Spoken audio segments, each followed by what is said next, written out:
Hello students, welcome to my YouTube channel Mamta maths tutorial. और again मैं present हूँ आपके सामने एनडीए के प्रीवियस ईयर क्वेश्चन पेपर की सीरीज का नेक्स्ट पार्ट लेके। आज की सीरीज एनडीए मैथमेटिक्स में 2015 के फेज 2 में जो क्वेश्चंस आए हुए हैं मैट्रिसेस और डिटर्मिनेंट से रिलेटेड, उन्हें हम डिस्कस करेंगे। अगेन आप अपने पास 1 मिनट का टाइमर सेट कीजिए और कोशिश कीजिए कि सामने स्क्रीन पे जो क्वेश्चन है वो 1 मिनट में आप उसे ऑनेस्टली और पेशेंटली उसको सॉल्व करें।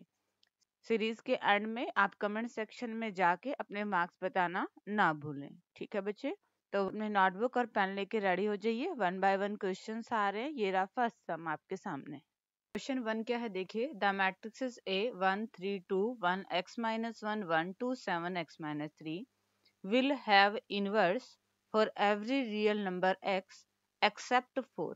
इनमें से किसको छोड़ के, इनमें से x की किस वैल्यू को छोड़ के इस मैट्रिसेस का इनवर्स एग्जिस्ट करेगा, ये पूछ रखा है क्वेश्चन में।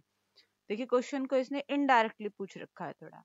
अब हमें पता है किसी भी मैट्रिसेस का इनवर्स कब एग्जिस्ट करता है, जब उस मैट्रिसेस का डिटर्मिनेंट क्या हो, आपके पास नॉन जीरो हो। अगर किसी मैट्रिसेस का डिटर्मिनेंट जीरो हो गया तब उसका इनवर्स एग्जिस्ट नहीं करता। और हमने यही देखना है कि इनमें से किस वैल्यू के लिए इनवर्स एग्जिस्ट नहीं करता। तो एक बार हम इसका पहले डिटर्मिनेंट निकाल लें। डिटर्मिनेंट निकालिए, रो 1 से एक्सपेंड कर रही हूँ। X square minus x minus 3x plus 3 minus में 7 माइनस 3 से करें। x minus 3 minus 2 plus 2 7 minus में 2x और ये बन गया प्लस में 2। सॉल्व करें। X square minus x minus 3x, ये बन गया आपके पास माइनस का 4 माइनस 3x, ये माइनस के 5 हो गए और माइनस 3 से मल्टीप्लाई प्लस का 15, ये बन गया आपके पास। प्लस में 7 और 2 9, 9 की 2 से मल्टीप्लाई कर दो, माइनस में 4x। एक्स स्क्वायर माइनस में 4x माइनस में 3x माइनस में 3x माइनस में x, 3 और 1 4, 4 और 4 8, 8 और 3 माइनस का 11x आ गया ये। और यहाँ पे देखें 18 और 15 ये हो गए 33 और 33 में से 4 गए 29। ये आया आपके पास डिटर्मिनेंट। अब इनवर्स एग्जिस्ट नहीं करता मतलब डिटर्मिनेंट क्या होगा, आपके पास 0 होगा। तो यहाँ से हम x की वैल्यू निकाल लेते हैं। इसको सॉल्व करें क्वाड्रेटिक इक्वेशन को। क्वाड्रेटिक फॉर्मूला लगा देते हैं। Minus B plus minus under root B square minus 4ac upon में 2a, क्योंकि आंसर हमारा इसी फॉर्म में, तो यहीं पे निकाल लेते हैं वैल्यू। b की वैल्यू माइनस 11 रखेंगे तो 11 आ गया, प्लस माइनस में रूट बी स्क्र 121 माइनस में 4, a की वैल्यू 1, c की वैल्यू 29 अपॉन में 2, a की वैल्यू 1। इसको सॉल्व कर लेते हैं। 11 प्लस माइनस 121 में से 29 और 4 की मल्टीप्लाई एक बार करके देख लें। 6 116 रूट 5 अपॉन में 2। ऑप्शन ए आपके पास क्या आ गया, इसका आंसर आ गया। देखिए बच्चे क्या किया, हमारे पास क्या थी, मैट्रिसेस थी और हमने बताना था कि किस नंबर x की वैल्यू के लिए इसका इनवर्स एग्जिस्ट नहीं करता। अब हमें पता है किसी भी मैट्रिसेस का इनवर्स तब एग्जिस्ट नहीं करता जब उसका डिटर्मिनेंट 0 हो। तो हमने मैट्रिसेस को एक्सपेंड करके उसका डिटर्मिनेंट निकाला, उसे 0 के इक्वल करके, और देन हमने क्या कर लिया, x की वैल्यूज निकाल ली और हमारा ऑप्शन ए हमें करेक्ट आंसर के रूप में मिल गया है। क्वेश्चन नंबर 2 देखिए क्या पूछ रखा है। क्वेश्चन नंबर 2 देखिए। The value of the determinant a11 b1 11c is positive where a is not equal to b not equal to c, then the value of a b c की वैल्यू क्या आएगी, can not be less than 1, is greater than -8, is less than -8, must be greater than 8। 1 minute का timer set कीजिए। Question आते हैं, इसको with in 1 minute solve करने की कोशिश कीजिए। देखिए क्या कह रखा है, डिटर्मिनेंट की वैल्यू, डिटर्मिनेंट निकालते हैं हम। a बी सी -1 माइनस में 1 सी माइनस में 1 प्लस में 1 1 माइनस में बी। सॉल्व करें तो A B C minus A minus C plus one minus में बी। सिंप्लीफाई करें A B C minus A minus B minus C plus में 2। इसने क्या कहा है कि वैल्यू हमेशा क्या है, पॉजिटिव है, यानी कि this will be greater then 0। और हमें किसकी निकालनी है, ए बी सी की वैल्यू निकालनी है। अगर ए बी सी की वैल्यू ध्यान से देखें तो क्या है, इससे बड़ी आ रही है। अब आपने ये देखना है कि ये वैल्यू क्या आएगी। 1 से कभी भी लेस देन नहीं हो सकती, -8 से ग्रेटर देन आएगी, -8 से लेस देन आएगी, मस्ट बी ग्रेटर देन 8, 8 से ग्रेटर देन आएगी। ए बी सी की वैल्यू कुछ भी हो सकती है बट तीनों इक्वल नहीं आएंगी। तो हम क्या करते हैं, एक बार रैंडमली कोई भी वैल्यू लेने की कोशिश करते हैं। हमने ले लिया ए की वैल्यू 1, बी की वैल्यू 0 और सी की वैल्यू -1। देखिए क्वेश्चन है ना, कई बार क्या होता है ऑप्शन से हम क्वेश्चंस को सॉल्व करने की कोशिश करते हैं। तो इसी टाइप का क्वेश्चन है। हम ए बी सी की कुछ वैल्यू अज्यूम कर रहे हैं, फिर देख रहे हैं कि टोटल ए बी सी की वैल्यू मल्टीप्लाई करते हैं तो क्या आ रही है। हमने रैंडमली वैल्यू ली, ए बी सी इन तीनों की मल्टीप्लाई करूं तो क्या आ रही है, 0 is greater then 1 plus 0 minus 1 minus 2। क्या ये चीज करेक्ट है? यस, ये चीज करेक्ट है। मतलब ए बी सी की ये कोई वैल्यू है जो इस चीज को सेटिस्फाई कर रही है। ऐसी और भी वैल्यूज हो सकती हैं, ठीक है, ऐसी और भी वैल्यूज हो सकती हैं, बट उन वैल्यूज में से एक ए बी सी की वैल्यू ये है कि जो गिवन कंडीशंस को सेटिस्फाई कर रही हैं। ये दोनों आपस में इक्वल भी नहीं है, ठीक है। और अगर ये वैल्यूज रखते हैं तो ये क्या है, वैल्यू ऑफ डिटर्मिनेंट पॉजिटिव, मतलब ये पॉजिटिविटी वाली कंडीशन को भी सेटिस्फाई कर रही है। अब इन वैल्यूज से हम निकालने की कोशिश करेंगे हमारे आंसर को। यहाँ पे हमारे पास क्या आया, इन पर्टिकुलर वैल्यूज के लिए क्या आ गई हमारे पास, ए बी सी की वैल्यू क्या आ गई, 0 आ गई। अब ये चीज प्रूव गलत हो गया, मस्ट बी ग्रेटर देन 8। ये कह रहा है कि ए बी सी की वैल्यू इन कंडीशंस के लिए हमेशा 8 से बड़ी ही होगी। हमारे पास तो पर्टिकुलर कंडीशन में वैल्यू 0 आ चुकी है, मतलब ये ऑप्शन खत्म हो गया, ठीक है। इज लेस देन -8, -8 से लेस देन होगी, क्यों, 0 से ग्रेटर देन आ गया -8 से, ये भी खत्म हो गया। हमें आप कहेंगे इस पर्टिकुलर केस को ही क्यों देख रहे हैं, भाई हमें एक केस ऐसा मिल गया ना जो इसका सोल्यूशन हो सकता है।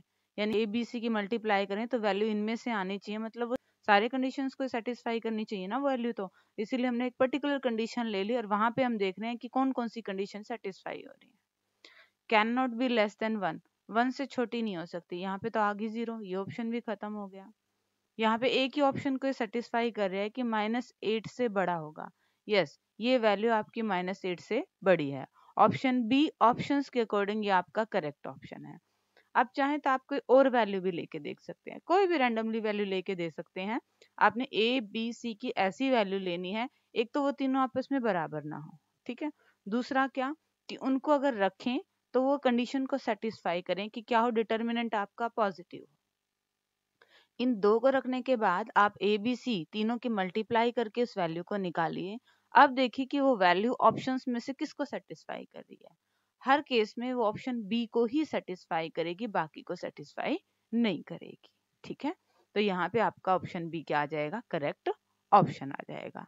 क्वेश्चन नंबर 3 देखिए कैसे सॉल्व करेंगे। Question number 3, consider the following statement in respect of the determinant where alpha beta are complementary angles. The value of determinant is 1 upon root 2 cos alpha minus beta by 2. The maximum value of the determinant is 1 upon में root 2. Which of the above statement are correct? इनमें से कौन सी चीज correct है, सही है। Statement 1 सही है, स्टेटमेंट 2 सही है, दोनों ही सही है, ना तो 1 सही है ना 2 सही है। तो पहले हम डिटर्मिनेंट निकाल लें एक बार। डिटर्मिनेंट इसका निकाले तो क्या आएगा, cos square alpha by 2 cos square beta by 2 minus में sine square alpha by 2 sine square beta by 2। अगर ध्यान से देखें तो यहाँ पे एक फॉर्मूला बन रहा है ए स्क्वायर माइनस बी स्क्वायर का। तो ये हो गया आपके पास ए प्लस बी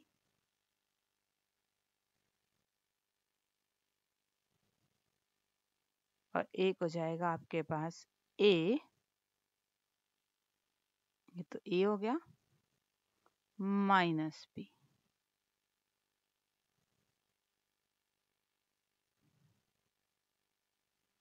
ये आ गया। अब यहाँ पे फॉर्मूला लगा दे, cos A cos B plus sign A sine B. ये क्या फॉर्मूला आपका क्या आ जाएगा, कॉस ए माइनस बी। ठीक है, और ये आपके पास बन जाएगा cos A cos B minus, जब साइन ए माइनस होता है तो प्लस आ जाता है, अल्फा प्लस बीटा बाय 2। ये आ जाएगा आपके पास।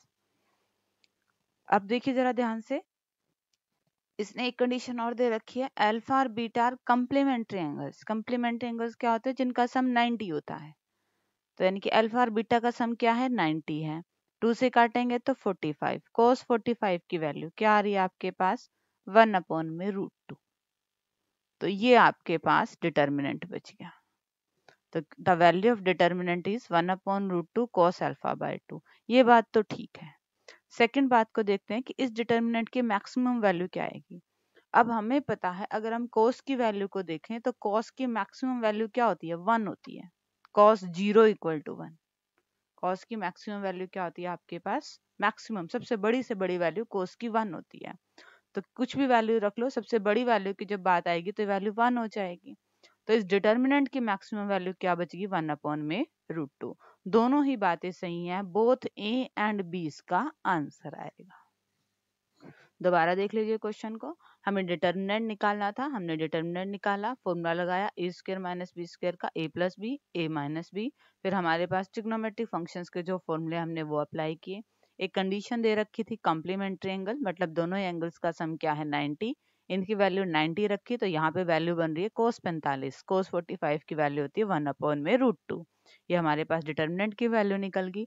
बात आ रही थी इसकी मैक्सिमम वैल्यू की, तो हमें पता है cos की मैक्सिमम वैल्यू, cos थीटा की मैक्सिमम वैल्यू क्या होती है, 1 होती है। तो यहाँ से इस डिटर्मिनेंट की मैक्सिमम वैल्यू क्या होगी, 1/√2। दोनों ही both a and b options are यहाँ पे करेक्ट ही पूछ रखे हैं।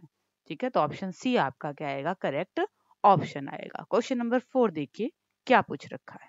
नंबर 4 की बात करें, if a = 1 0 -2 2 -3 4 then the matrix x for which 2x plus 3a = 0 holds true is।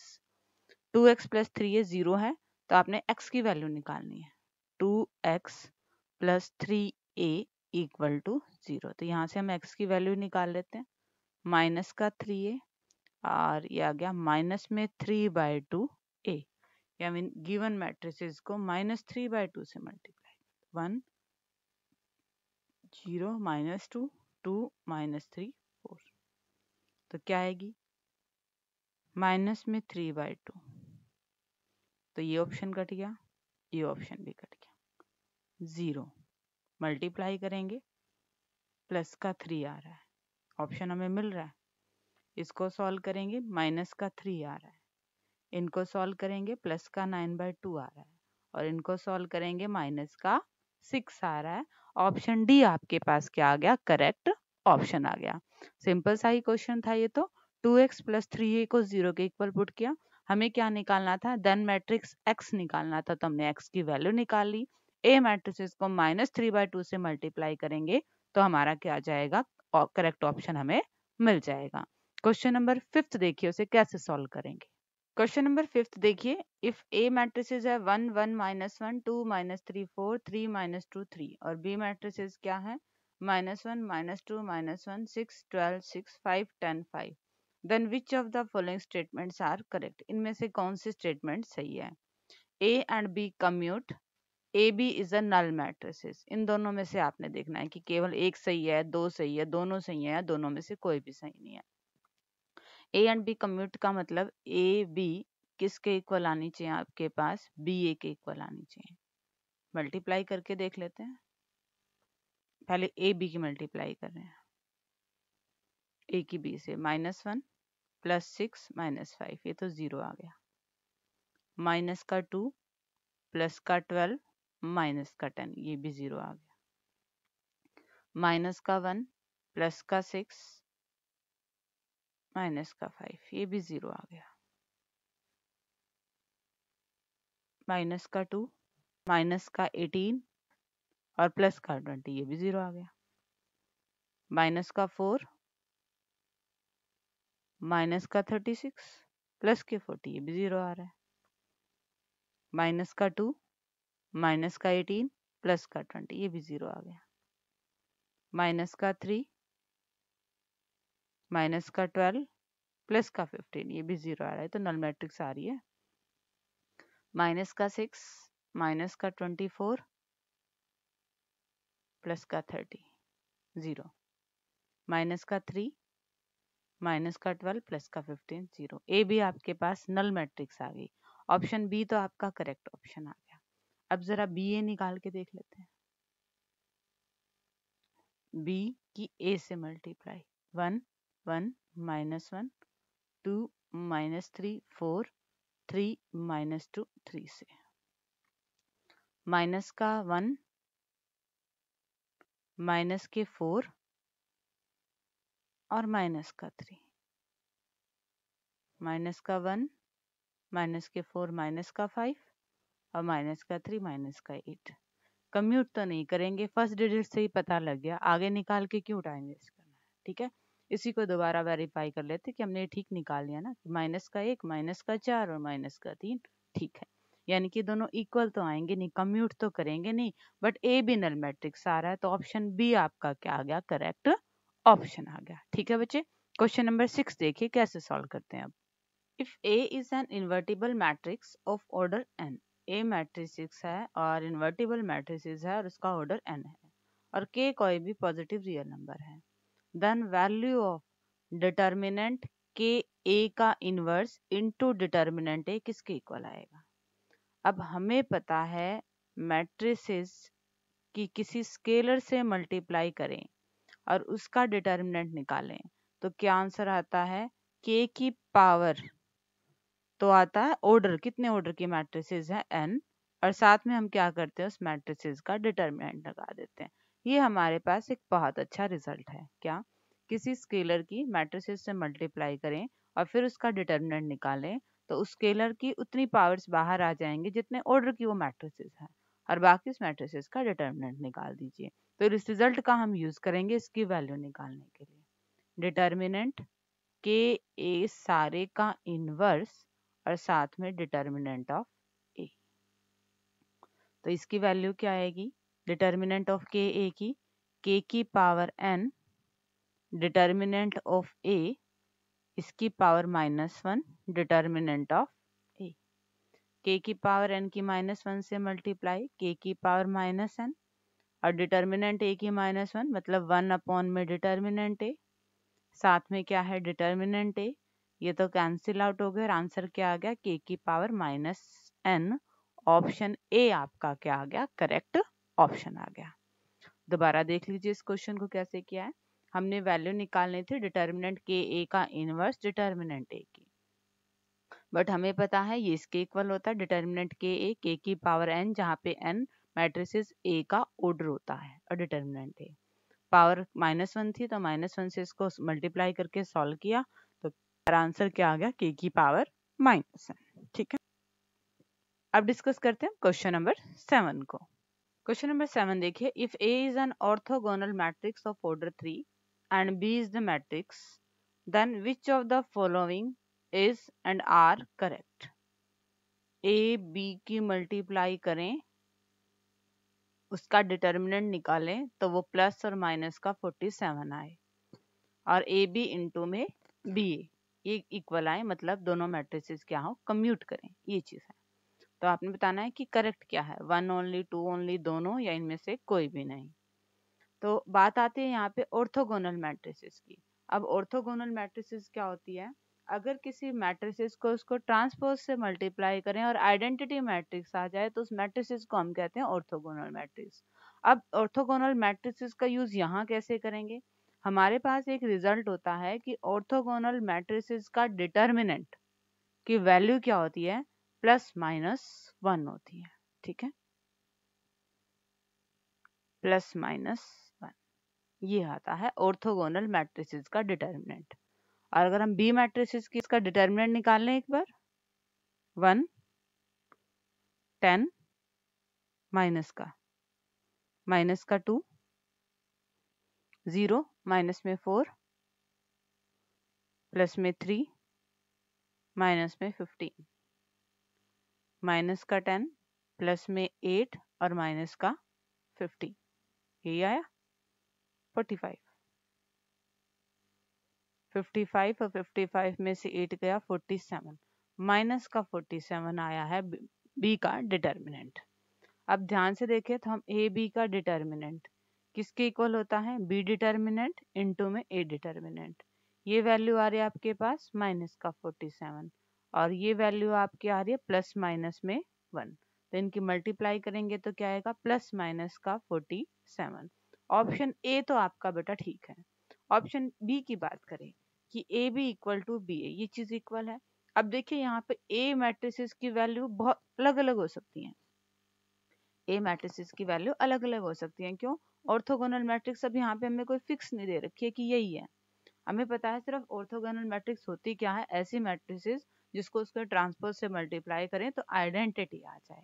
ठीक है, यहाँ पे जरूरी नहीं है कि हर बार किसी भी मैट्रिसेस ए को हम ले लें, ए बी की मल्टीप्लाई करें और बी ए की मल्टीप्लाई करें तो वो इक्वल आए।